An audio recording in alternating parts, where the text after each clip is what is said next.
کہ رسول کریم صلی اللہ علیہ وآلہ وسلم نے ارشاد فرمایا، اگر لوگوں کو پتہ چل جائے کہ رمضان میں کیا ہے تو وہ آرزو کریں کہ پورا سال ہی رمضان رہے۔ اتنی برکتیں اور اتنی رحمتیں اللہ نے اس مبارک مہینے کے دامن میں ڈال دی ہیں۔ میں نے جو آپ کے سامنے آیت کریمہ تلاوت کی ہے اس میں بھی اس مفہوم کو بیان فرمایا گیا کہ اے ایمان والو، تمہارے اوپر روزے فرض کیے گئے ہیں جس طرح تم سے پہلوں پہ فرض کیے گئے تھے۔ یا ایھا الذین آمنوا کتب علیکم الصیام کما کتب علی الذین من قبلکم۔ کیوں فرض کیے گئے؟ وجہ کیا ہے؟ لعلکم تتقون، تاکہ تم متقی بن جاؤ، تم پرہیزگار بن جاؤ۔ تو روزے کی فرضیت کا نتیجہ تقوی کا حاصل ہونا ہے، اتقاء کی دولت کا نصیب ہونا ہے۔ تو اس آیت کریمہ میں تین چیزیں بیان کی گئی۔ سب سے پہلی، اے ایمان والو، تمہارے اوپر روزے فرض کیے گئے۔ پھر دوسری بات، جس طرح تمہارے سے پہلوں پہ فرض کیے گئے۔ اور تیسری بات، تاکہ تمہیں تقوی کا نور نصیب ہو، تمہیں اتقاء کی دولت نصیب ہو۔ تو ایک تو روزے کی فرضیت کا حکم دیا گیا، اور دوسرا یہ تسلی دی گئی کہ یہ بھوک اور پیاس کی شدت تمہیں ہی نہیں کاٹنا پڑے گی، تم سے قبل بھی لوگ یہ عبادت کرتے رہے ہیں اور وہ اس مشکل عبادت سے تقوی کو حاصل کرتے رہے ہیں، اور تمہیں بھی ہم اس راستے سے تقوی نصیب کرنا چاہتے ہیں۔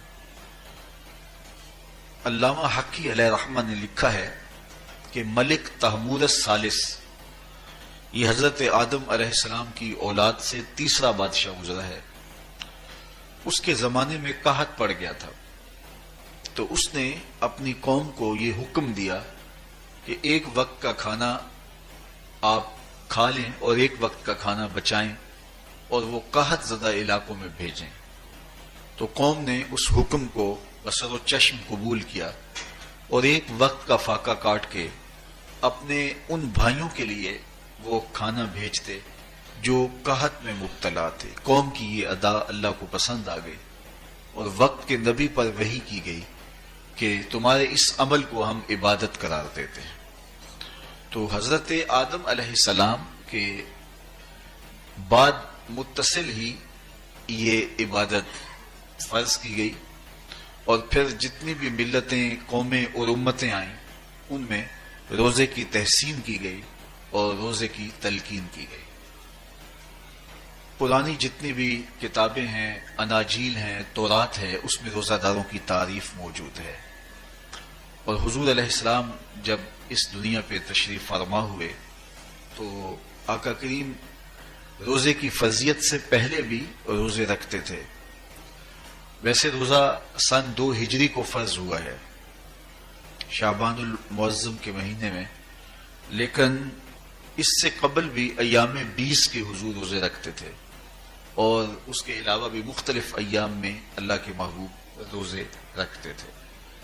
روزے کی فرضیت کے بعد حضور علیہ السلام کی زندگی میں کل 9 رمضان آئے ہیں، جس میں 7 29 کے تھے اور 2 30 کے تھے۔ یہ بات ذہن میں رکھیے گا کہ روزے 29 ہوں ثواب پھر بھی 30 کر دیا جاتا ہے۔ تو زیادہ تر جو رمضان المبارک کے مہینے ہوتے ہیں وہ 29 کے ہوتے ہیں، 30 کے کم ہوتے ہیں۔ حضور کی زندگی میں 9 میں سے 7 جو ہیں وہ 29 کے ہوئے ہیں اور 2 30 کے ہوئے ہیں، تو ثواب پورے 30 کا ہی ہے۔ بعض لوگوں کو زیادہ ہی مسئلہ ہوتا ہے، 29 ہو جائیں تو یہ اللہ کا کرم ہے کہ روزہ رکھنا بھی نہیں پڑا اور 30ویں کا ثواب بھی مل گیا، لیکن وہ شور مچا دیتے ہیں کہ یہ روزہ کھا گئے ہیں۔ میرا نہیں خیال کہ کسی کو اپنے ذمے اتنی بڑی امت کا بوجھ لینے کی پریشانی ہو اور وہ خام خواہ ایک روزے کے لیے پوری امت کا بوجھ اپنے کندھوں پہ ڈال لے۔ تو 29 روزے ہوں یا 30 ہوں، اللہ ثواب پورے 30 کا ہی عطا کرتا ہے۔ روزہ اللہ تعالی جل شانہ کی رضا اور اس کی محبت کے حصول کا ذریعہ ہے۔ اور اس کا عملی نتیجہ جو اس آیت کریمہ میں بیان کیا گیا وہ تقوی ہے. لعلکم تتقون. روزہ اس لیے فرض کیا گیا کہ تمہیں تقوی نصیب ہو جائے، اتقاء کی دولت نصیب. اب سوال یہ ہے، کیا تقوی بھوک اور پیاس سے حاصل ہوتا ہے؟ پیاس کاٹنے سے، بھوک کاٹنے سے کیا تقوی نصیب ہو جاتا ہے؟ صبح سے لے کر شام تک روزہ رکھنے کی تلقین کی گئی. یہاں ناروے میں اور مختلف ممالک کے اندر 20-20 گھنٹے کا روزہ ہے، اور ہمارے بھی یہاں 16-17 گھنٹے مسلسل شدت کی گرمی میں بھوک اور پیاس کاٹنا ہوتی ہے. تو اتنا طویل دورانیہ جو بھوک اور پیاس کاٹی ہے، اس کا مقصد رزق بچانا نہیں ہے، بلکہ وَيُزَادُ فِيهِ رِزْقُ الْمُؤْمِنِ. ماہ سیام میں مومن کا رزق بڑھ جاتا ہے. آپ اپنا بجٹ دیکھ لیجئے، باقی مہینوں کی نسبت ماہ سیام میں آپ کے اخراجات زیادہ ہوتے ہیں اور کشادگی ہوتی ہے. تو یہ کوئی خوراک بچاؤ مہم نہیں ہے، بلکہ رزق تو بڑھ جاتا ہے. لیکن اس کے باوجود 20-20 گھنٹے، 17-17، 18-18 گھنٹے پیاس اور بھوک کاٹنا، اس کا کوئی مقصد ہے تو وہ مقصد قرآن نے بیان کیا کہ اس کے نتیجے میں تمہیں اتقاء کی دولت ملے گی، تمہیں تقوی کا نور نصیب ہوگا. سوال یہ کھڑا ہوا، کیا بھوک اور پیاس کاٹنے سے تقوی مل جاتا ہے؟ تو اس کو سمجھنے کے لیے ایک مختصر تمہید سمجھنا ہوگی، اور وہ یہ کہ ہمارے دو دشمن ہیں جو ہمیں جادہ مستقیم سے ہٹانے کے لیے دن رات کوشاں ہیں. ایک شیطان اور دوسرا نفس. یہ دو دشمن ہیں جو ہماری متاع عمل، ہمارا خلوص، ہماری للہیت، ہمارا باطن لوٹنے کے لیے ہر وقت مستعد اور فعال رہتے ہیں. اب ان دو دشمنوں سے ہمارے تنہا ناتواں وجود کا مقابلہ ہے، اور ان میں سے جو بڑا دشمن ہے وہ نفس ہے. کیونکہ شیطان نے جب انکاری سجدہ کیا تو ہم تو یہ کہتے ہیں کہ ہمیں شیطان نے بہکا دیا، لیکن شیطان نے جب انکار سجدہ کیا اور خود بہک گیا تو اس وقت کوئی دوسرا شیطان تو نہیں تھا جس نے شیطان کو بہکایا، وہ نفس تھا جس نے شیطان کو شیطان بنایا. اس نے اندر سے کہا انا خیر منہ، میں بہتر ہوں. تو یہ انانیت جو تھی، انا خیر منہ، اس نے اس کو بہکایا. تو شیطان کو شیطان بنانے والا نفس ہے. تو نفس شیطان سے بھی بڑا دشمن ہے. ایک بزرگ تھے، وہ ساری زندگی اپنی زبان پہ انا کا لفظ نہیں آنے دیتے تھے.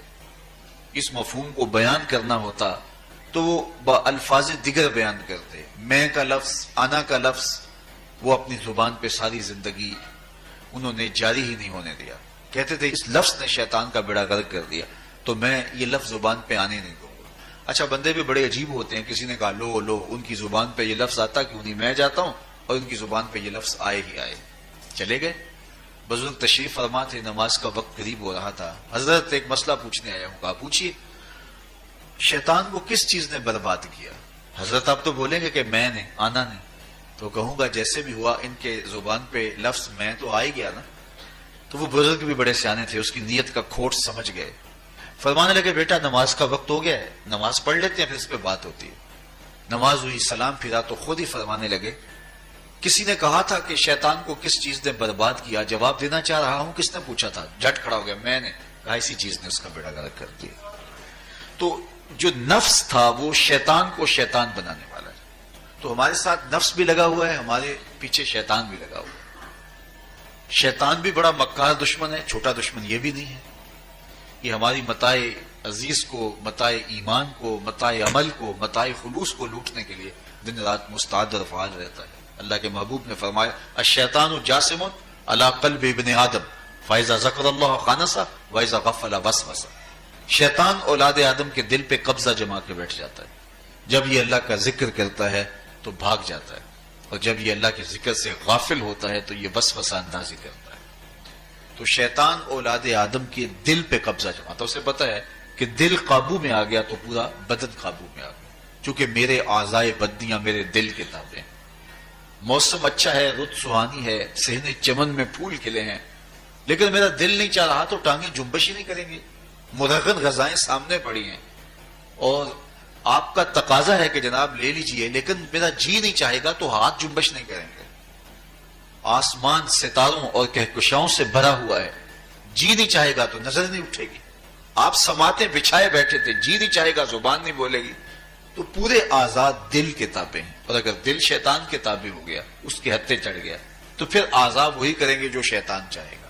اور اگر یہ دل مالک کی محبت سے سرشار ہوگا تو پھر دل جو چاہے گا وہی اعضاء کریں گے، تو دل اللہ کی نافرمانی کی چاہت ہی پیدا نہیں ہونے دے گا، تو اعضاء بدنیہ کا رخ بھی اللہ کی رضا کے حصول کے لیے ہوگا۔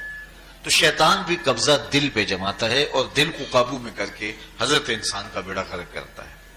اللہ تعالیٰ کا کرم یہ ہوا، اذا جاء رمضان سلسلۃ الشیاطین، اللہ کے محبوب علیہ السلام ارشاد فرماتے ہیں جب ماہ صیام آتا ہے تو شیاطین جکڑ دیے جاتے ہیں، جنت کے دروازے کھول دیے جاتے ہیں، جہنم کے دروازے بند کر دیے جاتے ہیں۔ اب ہمارے دو دشمن تھے، ایک نفس اور دوسرا شیطان، دونوں کے مقابلے میں ناتواں اور کمزور جان کو مقابلے میں آنا پڑتا تھا، لیکن جب ماہ صیام آیا، یہ ماہ انور آیا، تو ہمارے دو دشمنوں میں سے ایک دشمن باندھ دیا گیا۔ اب ہمارا مقابلہ صرف ایک دشمن سے رہ گیا۔ دیکھیے، ماہ رمضان آتا ہے تو مسجدوں کے در کشادہ ہو جاتے ہیں، لوگوں کا رجحان دین کی طرف ہوتا ہے۔ جو 5 نمازیں بھی نہیں پڑھتے ہوتے ان کو تراویح میں بھی کھڑا ہوتا دیکھتے ہیں، اہتمام ہوتا ہے، نیکی کا، صدقہ و خیرات کا ماحول پیدا ہوتا ہے۔ ایسا کیوں ہے؟ کہ شیطان بن گیا، لیکن اس کے باوجود نظر بھٹک رہی ہے، خیالوں میں آوارگی ہے، اور رشوت کا بازار گرم ہے۔ کیوں؟ کہ ابھی نفس موجود ہے۔ تو نیکی کا جو ماحول پیدا ہوا یہ شیطان کے بن جانے کی وجہ سے، اور برائی کا ماحول اب بھی موجود ہے یہ نفس کے موجود ہونے کی وجہ سے۔ تو ہمارے دو دشمن ہیں جو ہمیں زیادہ مستقیم سے ہٹاتے ہیں، ایک شیطان اور دوسرا نفس۔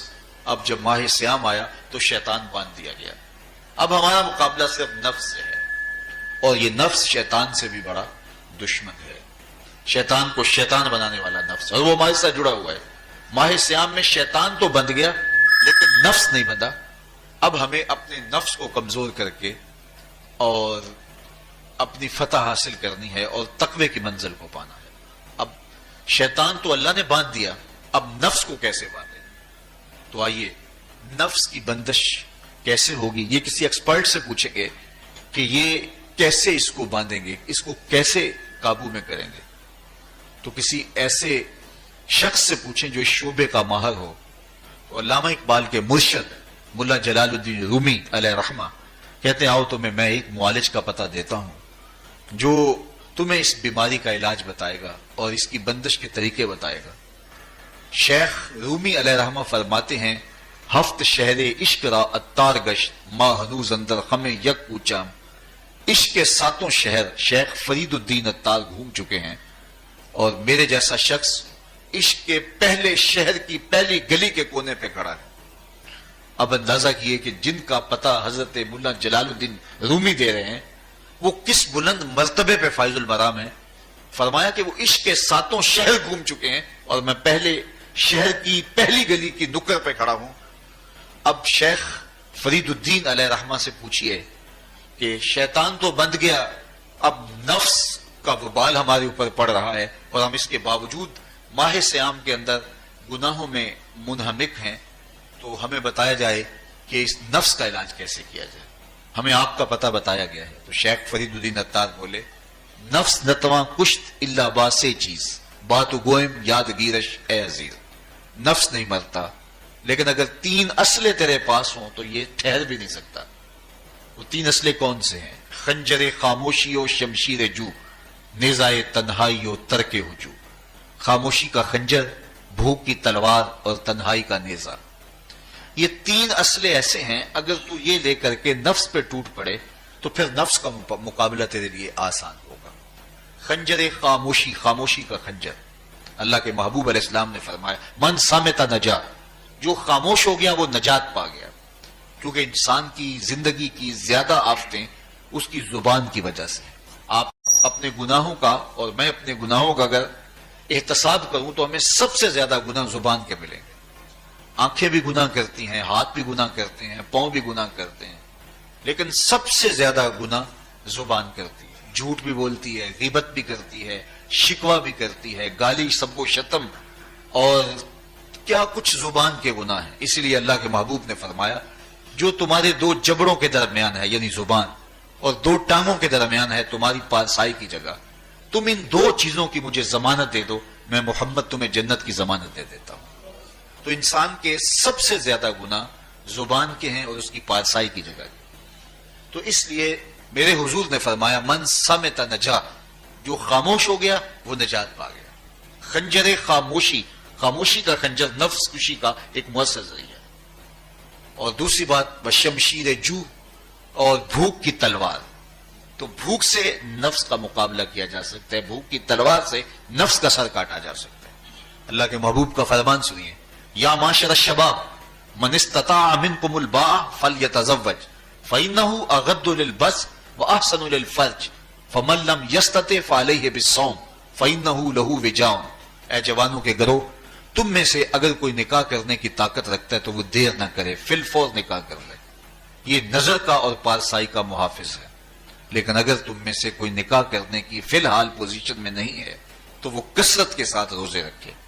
روزے قاطع شہوات ہیں. تو بھوک سے نفس کو جو ہے وہ روکا جا سکتا ہے، اس کو لگام ڈالی جا سکتی ہے. تیسری بات نیزہ تنہائی، تنہائی کا نیزہ. تو فرمایا گیا کہ العافیت فی العزلہ، کہ تنہائی کے اندر ہی عافیت ہے. جب مجلسوں میں غیبت کی بدبو پھیلتی ہو اور چغلی کا ماحول معاشرے کا جزو لا ینفک بن جائے اور مجالس کے اندر نظروں کی پاکیزگی کا قائم رہنا مشکل ہو جائے اور انسان کی زندگی کے اندر گناہوں کا بہت بڑا سبب مجلسی زندگی ہو تو پھر اس سے تنہائی بہتر ہے.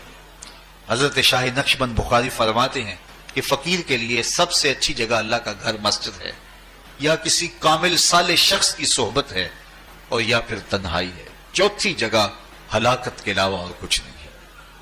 ہمیں اپنے کاروبار میں، اپنے معاملات میں، اپنی ملازمتوں میں جانے کی تلقین کی گئی تو وہاں یہ تلقین کی گئی کہ دیر سے جاؤ جلدی واپس آ جاؤ، اور مسجد میں جاتے ہوئے تلقین کی گئی کہ جلدی جاؤ اور دیر سے واپس آؤ. لیکن ہم مسجد کے دروازوں پہ جب دور موجود میں رش دیکھتے ہیں کہ لوگ بہت جلدی نکلنا چاہتے ہیں، حتیٰ کہ کندھوں سے کندھے ٹکرا رہے ہوتے ہیں کہ جلدی سے باہر نکل جائیں. حالانکہ وہ عافیت کی جگہ ہے، 2 منٹ زیادہ بھی ہو جائیں تو کوئی حرج نہیں ہے. اور ایسے لوگوں کو بھی نکلنے میں جلدی کرتے ہوئے دیکھا ہے کہ لگتا تو یہ تھا کہ شاید انہوں نے کسی ضروری کام پہ جانا ہے، لیکن باہر نکل کے بازار میں پھٹے پہ بیٹھے تھے اور مسجد سے نکلنے کی جلدی بہت تھی. تو مسجد میں جلدی جاؤ اور دیر سے واپس آؤ، اور بازار میں دیر سے جاؤ اور جلدی واپس آؤ. لیکن ہمارے رویے اس کے برعکس ہو گئے. تو تنہائی میں عافیت ہے، خاموشی میں عافیت ہے، اور بھوک میں عافیت ہے. اور یہ ساری چیزیں روزے میں میسر ہیں. فرمایا تم سے اگر کوئی شخص الجھے، بحث کرے، لڑائی کرنا چاہے تو تم اسے کہو انی صائم، میں نے روزہ رکھا ہوا ہے. اسی طرح جو ہے وہ روزے سے آپ کو یکسوئی ملے گی، قرآن مجید کی تلاوت کا ماحول ہوگا اور تم بھوک کاٹو گے. اور یہ تینوں چیزیں تمہارے نفس کو کمزور کرنے والی ہیں. شیطان بند گیا، نفس کمزور ہو گیا. اور جب نفس کمزور ہو گیا، کمزور ہوتا ہے، یہ نفس مرتا نہیں ہے. یہ تو کوئی ہے باج فقیراں کسے نہیں ماریا، باہو ظالم چور اندر تک. یہ اندر والا چور جو ہے وہ اتنی آسانی سے قابو آتا ہی نہیں ہے. یہ پھر سر اٹھا لیتا ہے. اس کو جتنا کچلو یہ کچھ عرصے کے بعد تھوڑی سی خوراک ملتی ہے تو پھر سر اٹھا لیتا ہے. حضرت بایزید بستامی کہتے ہیں میں نے اپنے نفس کو ایک دن کہا کہ میں تجھے خوراک بھی نہیں دیتا اور تو پھر بھی موٹا تازہ ہے. تو میرے نفس نے مجھے کہا کہ اے بایزید، جب تم بازار سے گزرتے ہو تو لوگ انگلیاں اٹھا اٹھا کہتے ہیں یہ بایزید جا رہا ہے، یہ بایزید جا رہا ہے، تو مجھے میری غذا اور خوراک اس سے مل جاتی ہے. تو یہ خوراک ہوتی ہے نفس کی. تو نفس بہت ظالم ہے اور ساری زندگی اس سے لڑتے ہوئے گزرتی ہے. وہ کسی نے کہا تھا نا، تمام عمر طوفان سے کھیلتے گزری، نیا کے ڈوبنے کا ڈر بھی رہا. تو یہ ساری زندگی اس طرح ٹکراتے ہوئے سے گزرتی. لیکن جب کمزور ہو جائے تو پھر یہ شیطان کو جو ہے وہ موقع نہیں دیتا ہے. لیکن اگر نفس ماہ سیام میں ہمارا کمزور نہ ہوا، صرف ہم نے بھوک ہی کاٹی اور باقی اپنے معمولات وہی رکھے، تو میرے حضور نے فرمایا جس نے جھوٹ اور برے کام نہیں چھوڑے اور جھوٹے کام ترک نہیں کیے، اس کے بھوکا اور پیاسا رہنے کی اللہ کو کوئی ضرورت نہیں. روزہ تو ایک مشق تھی، یہ تو باطن کی تطہیر کا ایک ذریعہ تھا یہ تو من کی تہذیب کا ایک ذریعہ تھا، یہ تو نفس کی شر سے اپنے آپ کو بچانے اور شیطان کے مکر و فریب سے بچانے کا ایک ذریعہ تھا۔ دیکھیے شیطان بن جاتا ہے ماہ صیام میں، حدیث واضح ہے، لیکن نفس موجود رہتا ہے۔ اگر نفس کمزور ہو گیا تو شیطان چھٹ کے بھی کچھ نہیں کرے گا، کیونکہ شیطان باہر کا دشمن ہے، نفس اندر کا دشمن ہے۔ جب تک اندر والا دشمن ساتھ نہیں دیتا، باہر والا دشمن کچھ نہیں کر سکتا۔ ہمارے دیہاتوں میں چوری ہو جائے تو بوڑھے بزرگ سر جوڑ کے بیٹھ جاتے ہیں کہ چور کہاں سے آیا، کیسے آیا، تو ایک نقطے پہ سارے متفق ہوتے ہیں کہ اندر کا کوئی بھیتی ضرور موجود ہے۔ اگر اندر کا کوئی بھیتی موجود نہیں ہے تو چور باہر سے آ کے حملہ آور ہو ہی نہیں سکتا ہے۔ تو شیطان باہر کا چور ہے، نفس اندر کا بھیتی ہے، اور اگر یہ اندر والا باہر والے کا ساتھ نہ دے تو شیطان انسان پر حملہ آور ہو ہی نہیں سکتا۔ اس لیے اس کو قابو کر لیں، اس کو رام کر لیں، تاکہ شیطان چھٹنے کے باوجود بھی جو ہے وہ ہمارے اوپر حملہ آور نہ ہو سکے۔ ورنہ وہ تو پیچ و تاب کھا رہا ہے کہ یہ جو تم نمازیں پڑھتے ہو، سروں پہ ٹوپیاں تم نے پہنی ہیں اور بڑے شریف بن کے مسجد میں جا رہے ہو، ذرا چھٹ لوں عید کے دن جو ہے وہ تمہارا سارا کیا دھرا برباد نہ کیا تو مجھے شیطان نہ کہنا۔ تو وہ سب کچھ برباد کر دیتا ہے اگر ہمارے نفس کی تہذیب نہیں ہوتی۔ تو یہ اللہ نے ایک ہمیں موقع دیا ہے، پورا ایک مہینہ ہے، ایک ورکشاپ ہے باطن کی تطہیر کے لیے اور ایک اندر کی پاکیزگی کے لیے ہمیں ایک موقع فراہم کیا گیا ہے، اور اس سے ہم بھرپور فائدہ حاصل کریں۔ قرآن مجید کی کثرت کے ساتھ تلاوت، صلاۃ التراویح میں شمولیت اور خاموشی کا اختیار کرنا، اور جو ہے وہ اللہ کے ذکر فکر کی طرف متوجہ رہنا اور بھوک کاٹنا، اس کا عملی نتیجہ یہ ہوگا کہ اتقاء کی دولت نصیب۔ دیکھیے ماہ صیام میں ہمیں ان کاموں سے بھی روک دیا گیا جو کہ کام جائز تھے، کھانا پینا اور جو ہے وہ اپنی منکوحہ سے جنسی تعلق، یہ تو وہ امور تھے کہ جو جائز تھے، مشروع تھے، لیکن اوقات روزہ میں ان جائز کاموں سے بھی ہمیں روک دیا گیا۔ اس فلسفے کو ہمیں سمجھنا ہوگا کہ جو کام شریعت میں جائز تھے، مشروع تھے، روزہ ان سے بھی رک جانے کا نام ہے، اور جو چیزیں شریعت میں جائز ہی نہیں ہیں، جھوٹ بولنا ہے، غیبت کرنا ہے، بد نگاہی ہے اور دیگر برے اعمال ہیں، تو یہ چیزیں تو روزہ نہ بھی ہو پھر بھی ناجائز ہیں۔ تو جو چیزیں جائز تھی روزے میں ان سے بھی منع کر دیا گیا، اور جو چیزیں ناجائز ہیں تو اگر کوئی شخص ان چیزوں سے نہیں رکتا تو پھر اس نے روزہ کیا رکھا۔ ایک بندہ بھوک کاٹتا ہے لیکن جھوٹ بولتا ہے، ایک بندہ پیاس کاٹتا ہے لیکن غیبت کرتا ہے، ایک بندہ صبح سے شام تک نہ کچھ کھاتا ہے نہ کچھ پیتا ہے لیکن رشوت لیتا ہے، پھر مجھے بتائیے اس نے روزہ کیا رکھا؟ روزہ تو ایک مشق تھی کہ جو چیزیں جائز تھی ان سے بھی منع کر دیا گیا، ان سے بھی روک دیا گیا، اور جو ناجائز تھی وہ تو پہلے ہی ناجائز تھی، روزے کے بغیر بھی ناجائز۔